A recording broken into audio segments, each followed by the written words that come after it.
Vamos ya a comenzar con la primera entrevista. Está por ahí, ya me comentan, Sofía Jarrín, y como comentábamos desde Amazon Watch, y con ella vamos a estar hablando de...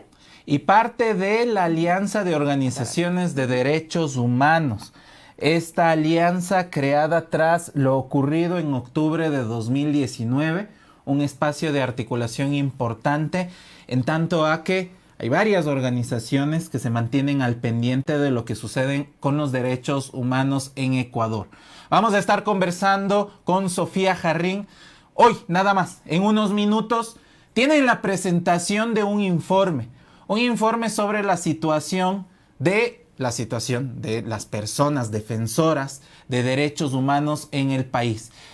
Importante escuchar este informe, sobre todo después de algunas declaraciones que ha dado el primer mandatario, Guillermo Lasso, en relación a las protestas y manifestaciones dadas en Colombia, pero que inevitablemente se relacionan también con las protestas dadas en octubre y las que se podrían dar en su gobierno.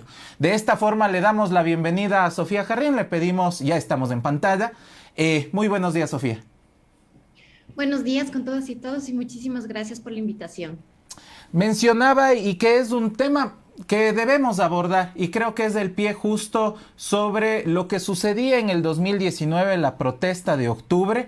Luego existió un informe de la Comisión de la Verdad convocado por la Defensoría del Pueblo. Si bien, y esto hay que siempre recordarle a nuestros amigos y amigas, el informe no fue elaborado por la Defensoría del Pueblo, fue elaborado por una comisión de varias personas, incluso de diferentes tendencias ideológicas. Este tipo de informes le dan luces al Estado ecuatoriano, a la sociedad, pero también a organismos internacionales para saber cómo están los derechos humanos. En el caso de la Alianza de Organizaciones de Derechos Humanos, han elaborado este informe, Sofía, que lo van a presentar en unos minutos nada más hoy en la mañana. ¿De qué trata este informe sobre la situación de personas defensoras de derechos humanos? Mira, te cuento, sobre todo esta iniciativa surge a raíz de lo que ocurre con Andrés Durazno, con el asesinato del defensor de la naturaleza en Molleturo por el proyecto minero Río Blanco. Y ante estos acontecimientos, que además son sistemáticos en defensores y defensoras, especialmente de derechos colectivos y de la naturaleza, decidimos elaborar un reporte que documente varios casos sobre intimidación, hostigamiento, persecución, amenazas, criminalización e incluso asesinatos sobre las personas defensoras. Además, creo que este informe es oportuno porque desde 2019 la Defensoría del Pueblo, con varias entidades gubernamentales, vienen desarrollando una intención de aterrizar una política pública sobre generar procesos de garantía para el rol que desarrollamos las defensoras y defensores. Sin embargo, a pesar de que a la sociedad civil y a las organizaciones de derechos humanos nos han invitado a ser parte de las socializaciones, hemos sido bastante críticos con la elaboración de estas políticas porque primero no existía un diagnóstico adecuado sobre la situación porque no existe información. En el país y en todos los instrumentos legales no se reconoce de una forma formal el rol que cumplen las defensoras y defensores. Entonces, en este sentido, viendo este vacío, solicitamos a la Defensoría del Pueblo que se haga un diagnóstico desde las voces de las defensoras y defensores, pero realmente ha sido bastante deficiente. Entonces, ante este tipo de necesidad y con la urgencia de visibilizarlo, porque es el primer informe de esta clase, anteriormente no existía un informe que haga un análisis, sí, de la región, porque somos la región más peligrosa en América Latina, que entonces ante este tipo de datos, pero también es importante que se aterrice a nivel de la situación país. De necesidad y con la... Sí, Sofía, queríamos preguntarte por acá.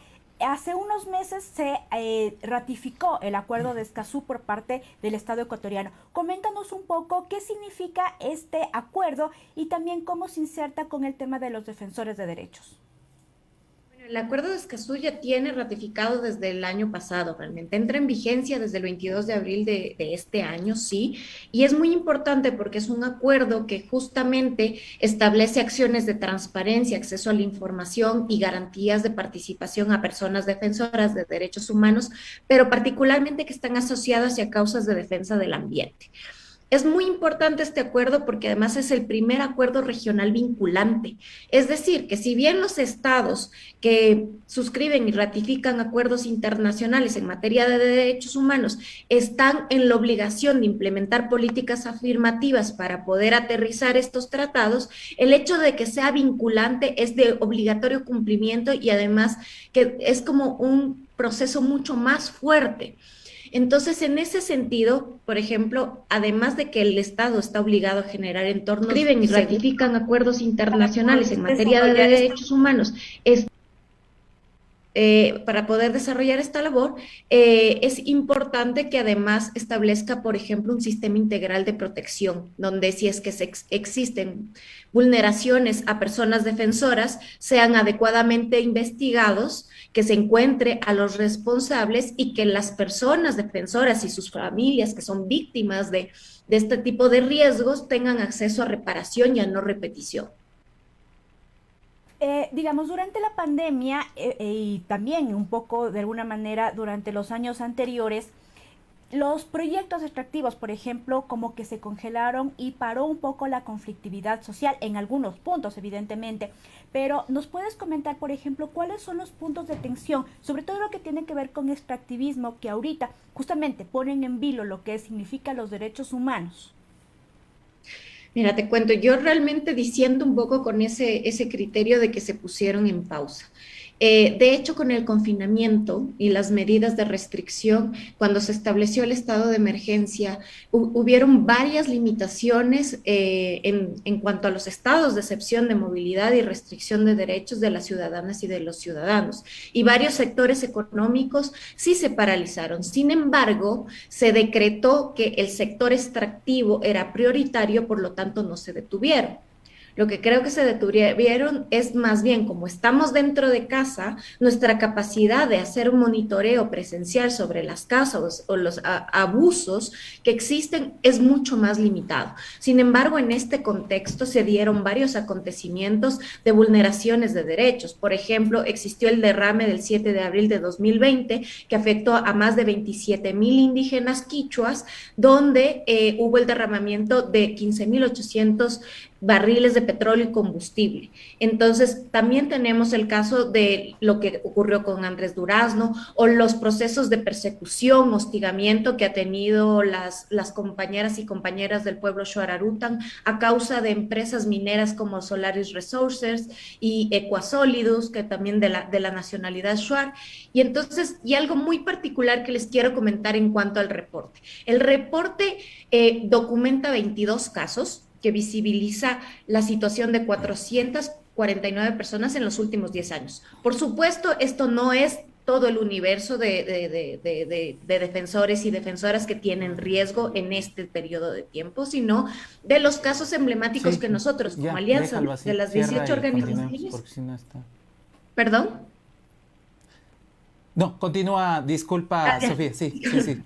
Sí, que desde las 18 organizaciones hacemos monitoreo.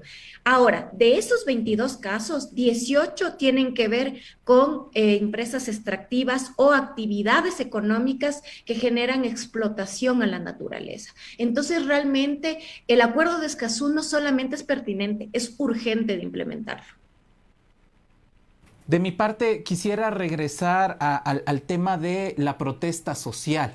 Porque claro, y está reconocidas las personas que exigen sus derechos y de hecho está consagrado en la Constitución el derecho a la resistencia.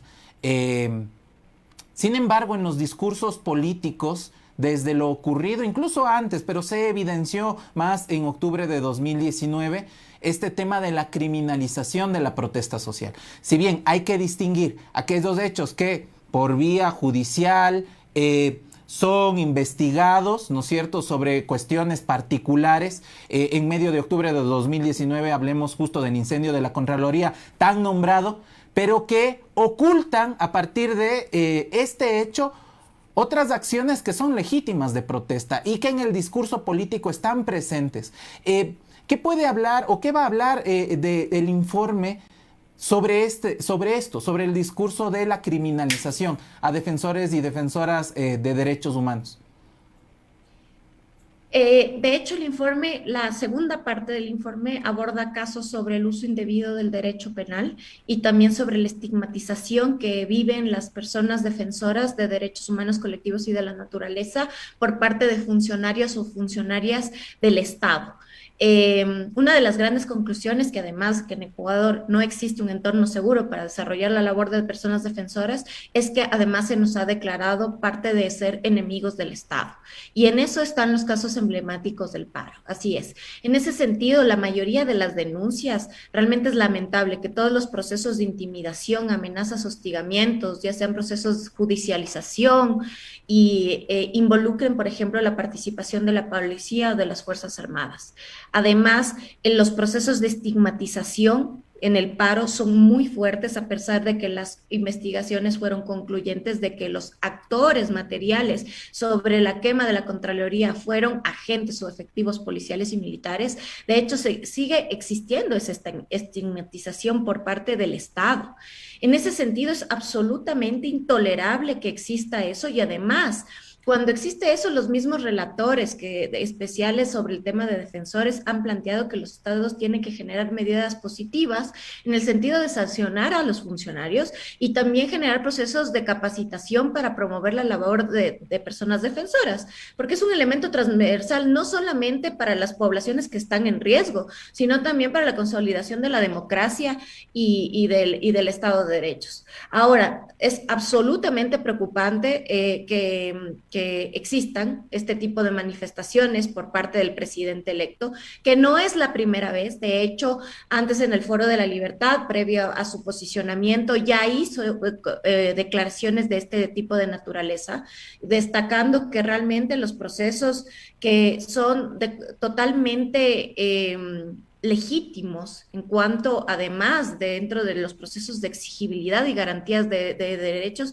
que las personas ciudadanas y organizaciones sociales tienen el absoluto derecho de manifestar su insatisfacción ante medidas económicas antipopulares que conculcan derechos y que además están socavando la base económica y material de las y los ecuatorianos, ampliando las brechas de desigualdad y pobreza.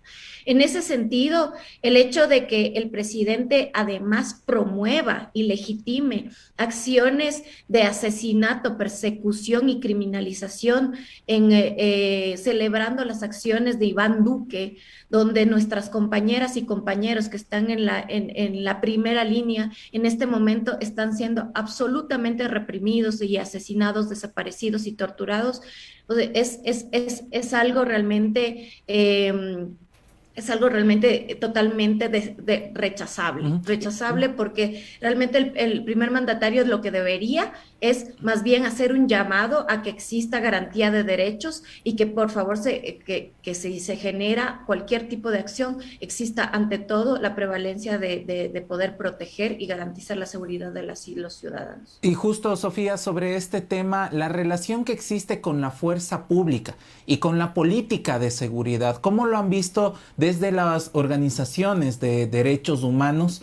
El rol que puede o que debe tener tanto la policía como el ejército, porque aquí había también este pedido desde el gobierno anterior de Lenín Moreno de este cambio del rol de las Fuerzas Armadas y que puedan, ¿no es cierto?, tener injerencia en medio de las protestas en un tema de seguridad que es de estricto más cumplimiento de la fuerza policial y además de este incremento del presupuesto a la policía. O sea, hay todo un pensamiento sobre la seguridad que no está tan cercano hacia los derechos humanos y hacia el tema justo la responsabilidad del Estado de garantizar la vida de todos los y las ciudadanas. ¿Qué pasa con esta cercanía y con estos pedidos que hacen los mandatarios a tener mano dura, a que las Fuerzas Armadas puedan actuar? ¿Cuál es la mirada desde las organizaciones de derechos humanos? Bueno, de hecho, y como tú comentaste al inicio, la alianza se crea justamente en el contexto del paro y desde allí, por ejemplo, dentro de nuestro informe de situación y una de las preocupaciones que nosotros tenemos es que, por ejemplo, a nivel de lo que es el sistema de justicia, cuando existen estos abusos de poder de la fuerza pública policial, no son investigados con debida diligencia en materia de derechos humanos y, por ejemplo, se lo investiga como cualquier delito. Es decir, no se reconoce realmente el estatus de defensor o defensora de una persona. Y ante eso, por ejemplo, desde las organizaciones de la Alianza planteamos la demanda de inconstitucionalidad sobre estos, sobre primero el decreto que hacía referencia al uso progresivo de la fuerza y que le daba este tipo digamos, de privilegios a las Fuerzas Armadas para poder contener supuestamente ciertos actos que atenten a los bienes públicos y tal, pero que realmente lo que hacen es estigmatizar el rol de defensoras y defensoras. En ese sentido, hemos hecho dos cosas. Bueno, la Corte Constitucional aceptó nuestro pedido y de hecho se desacreditó el decreto ejecutivo y además el acuerdo ministerial que el ministro Osvaldo Jarrín estaba planteando para el tema de poder hacer efectiva este tipo de acciones, que realmente son abusos de la fuerza policial, no el uso progresivo. Y por otro lado, y que además es aplicable a todos los proyectos de ley que en este momento se están discutiendo en la Asamblea Nacional, que también tienen la misma intencionalidad. Entonces, en ese sentido, yo creo que dos cosas. En este momento, lo que vamos a tener hoy a las 10 de la mañana, con el lanzamiento del informe y la rueda de prensa, es la entrega de esta información hacia las autoridades, donde ellas pueden estar en conocimiento sobre cómo existe y además se aclaren también por la importancia de por qué es necesario contar con mecanismos integrales o sistemas integrales de protección y además que justamente estos son los escenarios que son justamente las políticas que generan persecución y estigmatización y entornos totalmente de riesgo para personas defensoras. Y por otro lado, hacer incidencia en cuanto al tema del aterrizaje y la continuidad, ya que estamos iniciando un nuevo ciclo político, de que exista realmente la voluntad política de que si se genera este mecanismo de protección que debería ser de implementación inmediata, que se pueda realmente contar con todos los recursos necesarios para su transversalización y aterrizaje en las instituciones públicas. Menciona Sofía de que el Estado no ha podido reconocer el rol y la importancia de los defensores de derechos, además de que hace falta justamente este mecanismo para resguardar su vida. Ahora, una de las deudas del Estado ecuatoriano ha sido justamente la ley, por ejemplo, relacionada con los defensores de derechos, y otra ley importante es la consulta previa. La ley de consulta previa y también en el marco, digamos, de lo que fue la sentencia de Sarayaku en la Corte Internacional de Derechos Humanos. ¿Cómo, digamos, estos marcos legales abonarían en algo para reconocer estos derechos de los defensores de derechos aquí en Ecuador? Bueno, muy importante, realmente muy importante, porque además justamente de los casos que están siendo documentados y además los mayores procesos de conflictividad que se generan en torno a los temas de pueblos y nacionalidades en Ecuador y que implican la disputa de bienes comunes y de los recursos de la naturaleza, están atravesados justamente por la garantía del derecho a la consulta y no solo a la consulta, sino el consentimiento previo, libre e informado. Yo creo que en eso nosotros tenemos que prestar mucha atención y además, como son elementos complementarios, es importante de que a nivel de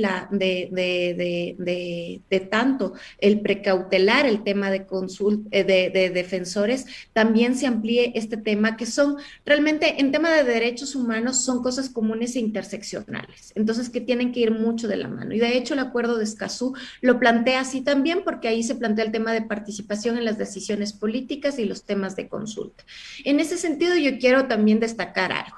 La Defensoría del Pueblo estuvo enunciando que iba a generar un proyecto de ley sobre el tema de consultas y la participación de organizaciones sociales y también de las organizaciones, sobre todo de las organizaciones de pueblos y nacionalidades. En ese sentido, desde noviembre del año pasado llevamos un proceso con la Confederación de Nacionalidades Indígenas Amazónicas, donde se establecieron asambleas donde los pueblos y nacionalidades de la Amazonía al menos plantearon ya su posición frente a cualquier instrumento que pretenda regular la obligación del Estado para garantizar el tema de la consulta y el consentimiento. Pero lamentablemente estos proyectos de ley siguen avanzando, se sigue planteando no solamente los temas de consulta previa y consentimiento en temas de sectores extractivos o cualquier decisión política, económica, administrativa que afecte la vida y la existencia de los pueblos y nacionalidades, sino también, por ejemplo, los temas de consultas prelegislativas que pueden atentar contra estos entornos.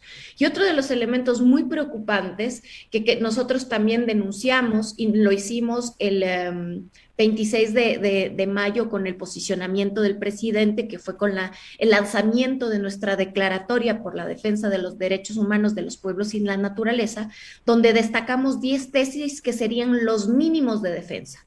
Y uno de los temas de preocupación fundamentales es este aperturismo a decir que vamos a generar oportunidades de inversión y atraer capitales extranjeros a costa de ampliar la frontera extractiva y flexibilizando, obviamente, ciertos elementos que están deteniendo la inversión. Y, por ejemplo, ayer hizo un manifiesto el ministro de Ambiente diciendo que sí, van a encaminarse a este tema de la transición ecológica sostenible y estándares y tal, pero realmente lo que dijo en esencia es: vamos a dejar de represar 20,000 trámites de licencias ambientales y sociales que existen en el ministerio, porque son lo que nos están deteniendo para la inversión. Y esos son los procesos justamente, supuestamente administrativos, que no se dan con una adecuada participación de consulta ambiental o de consulta previa y consentimiento previo de pueblos y nacionalidades y de las comunidades afectadas, que son las que generan los conflictos. Entonces, realmente creo que es absolutamente pertinente porque son comunes y además que son los mismos actores involucrados que actúan en todos este tipo de entornos que generan riesgos y que finalmente luego están siendo precursores de vulneraciones. Por ejemplo, voy a decir un caso muy actual, lo que está ocurriendo en este momento en Edén, y que existen las comunidades que están absolutamente paralizadas porque no han existido adecuados procesos de consulta y además porque existen incumplimientos sistemáticos por parte de Petroecuador y Petroamazonas, pero sin embargo se le da la prioridad y existe una amenaza de militarización porque existe un interés nacional respecto a la explotación petrolera que están o que convergen en lo que es la operación del campo El Edén. Sofía, y para finalizar y como muy concreto porque se nos termina el tiempo, y nombraste el Ministerio de Ambiente con esta cara renovada, ¿no es cierto? Con este nombre hacia la transición, pero quisiera preguntarte justo sobre la institucionalidad de la garantía de derechos humanos en el país, porque hay una Secretaría de Derechos Humanos, pero no todo pasa por esa Secretaría, porque es un eje transversal que lo deberían de tomar en cuenta las otras instituciones del Estado, justo el tema de la consulta previa, libre e informada, o la garantía de derechos colectivos, por ejemplo. ¿Qué está pasando con la institucionalidad? ¿Se ha fortalecido? Recordemos que hace algunos años había el Ministerio de Justicia y Derechos Humanos, desapareció esa ala dentro de la justicia y se lo especializó, se lo ubicó directamente en lo que ahora es la Secretaría de Derechos Humanos. ¿Es suficiente o, para su criterio, qué debería de cambiar? Realmente, mira, hubo un informe muy importante a finales del 2020 sobre cuál es la situación de derechos humanos en la región de Amnistía Internacional y de hecho de otro tipo de organizaciones internacionales que hacen como este barómetro de cómo va la región en cuanto a avances de derechos humanos, y Ecuador es uno de los países que está en números rojos. O sea, realmente los retrocesos en cuanto a protección, respeto, garantía o promoción de derechos humanos son abismales. Desde el desmantelamiento, además de la institucionalidad pública, con este concepto también que existe de austeridad, lo que se hizo realmente es restringir los mecanismos de control y garantía de este tipo de derechos. Y además es algo absolutamente preocupante que las instituciones públicas, por ejemplo, cuando existen casos de vulneración, es evidente que actúan muchas veces en complicidad con los agentes de la vulneración. Por ejemplo, lo mencioné anteriormente en el caso de Rame del 7 de abril de 2020. Cuando hicimos la acción de protección sobre el tema de las y los afectados, en la primera y en la segunda instancia, el Ministerio del Ambiente y el Ministerio de Recursos Naturales No Renovables, incluso la Procuraduría del Estado, actuaron a favor de las empresas que generaron justamente por negligencia el derrame. Entonces, la Secretaría de Derechos Humanos, yo les pregunto, ¿en qué se ha manifestado en los últimos 4 años cuando han sido absolutamente convulsionados? No existe. No existe, o sea, es una institucionalidad totalmente debilitada y que no tiene ni siquiera representatividad ni legítima a nivel de lo que es el gobierno, o sea, de lo que es el aparataje del Ejecutivo, peor aún a nivel de la sociedad civil. Es parte de esta mesa interinstitucional que está elaborando la política. Sin embargo, es absolutamente preocupante que en la medida que se está haciendo la política han ocurrido casos como lo de Andrés Durazno, lo que está ocurriendo en Buenos Aires, por ejemplo, el tema de Furukawa, que si bien se ganó la acción de protección, se sigue desalojando y reprimiendo y criminalizando a las y los trabajadores que han sido víctimas de un abuso corporativo. Lo que está pasando con Henry. O sea, son tantos eventos que están ocurriendo en este momento en el país. ¿Y cuál es la participación de la Secretaría de Derechos Humanos? Ninguna. Bueno, Sofía, muchísimas gracias por esta entrevista. En minutos nada más conoceremos ya lo que es este informe en su totalidad y por supuesto desde Wambra acá estaremos dando cuenta de las conclusiones principalmente y de los puntos a seguir, porque como mencionabas hay varios temas que están como ahí nada más que en la espera. Evidentemente siguen pasando diversas vulneraciones a derechos, principalmente lo que tiene que ver con los defensores, lo que tiene que ver con los proyectos extractivos, que han sido los puntos de conflictividad o de mayor conflictividad en los últimos años, principalmente acá en Ecuador. Pero bueno, estaremos en todo caso pendientes de este informe. Muchísimas gracias, Sofía. No, muchísimas gracias a ustedes y si quieren seguir, por favor, la rueda de prensa va a ser a las 10 de la mañana, lo vamos a transmitir por Facebook Live de las organizaciones de la Alianza, desde Acción Ecológica, En Red, Surcuna, Sedemna, Yace Unidos, Pachamama. Entonces, si quieren seguir el evento y ver también algo que es mucho más importante que lo que podamos decir nosotras, que son los testimonios de las personas defensoras, están cordialmente invitados y gracias por generar este espacio.